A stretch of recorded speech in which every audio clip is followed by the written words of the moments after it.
आज हम बात करेंगे कफ के बारे में।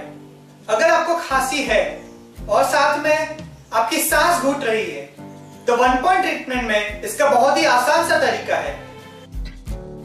1 पॉइंट ट्रीटमेंट में स्पास्मोडिक कफ विद डिस्पोनिया के लिए आपको बियोल मैग्नेट लेना है जिसके 2 साइड है, येलो और व्हाइट, और आपके हाथ के बैक साइड के GV10 पॉइंट पे मैग्नेट का येलो साइड सर्जिकल टेप से स्टिक करना है और व्हाइट साइड आपकी तरफ रहेगा।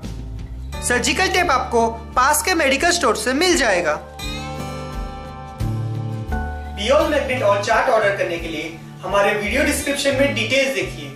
हमारे और भी वीडियोस देखने के लिए लॉग ऑन कीजिए www.lionsactiontv.com।